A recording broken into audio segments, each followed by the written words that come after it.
Golf कन्ट्रीहरू यतिखेर वास्तवमै युद्धको चपेटामा परेकै हुन् कि इरान अब रोकिने अवस्थामा छैन?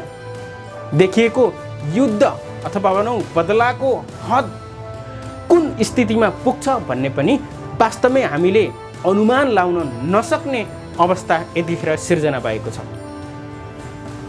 उता अमेरिकामा डोनाल्ड ट्रम्पले साँच्चीकै सोचेका थिए कि जब खम्नईको मृत्यु भयो, सुप्रिम लिडर खम्नईको मृत्यु भयो, त्यसपछि त्यो हमलापछि अब युद्ध रोकिनेछ, तर रोकिने अवस्थामा भने पक्कै देखिएको छैन। इरान यति बेला रोकिने अवस्थामा देखिएको छैन, जसले गर्दा यतिखेर दुबई डराएको अवस्था छ, दुबईको इकोनोमी डराएको अवस्था छ।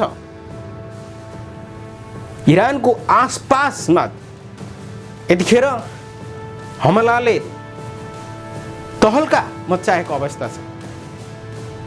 विभिन्न मानिसहरू मरेका छन्। यतिखेर इजरायलको डिफेन्स सिस्टम पनि काम नगरेको अवस्था छ। हामीले फुटेजहरू देख्न सक्छौँ, विभिन्न सञ्चार माध्यममा आइरहेका छन् कि इजरायलको डिफेन्स सिस्टमले पनि काम नगरेको कारणले ठुला हमलाहरू भइरहेको छ।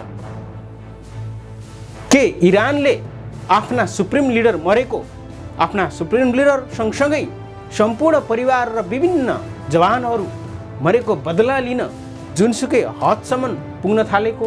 यी गल्फ कन्ट्रीहरू जहाँ सेफेस्ट कन्ट्री मध्ये एक मानिने दुबई, टुरिज्म सम्पूर्ण कुराहरूलाई लिएर अगाडि रहेको दुबई के वास्तवमै अब अनसेफ हुने अवस्थातिर जाँदैछ?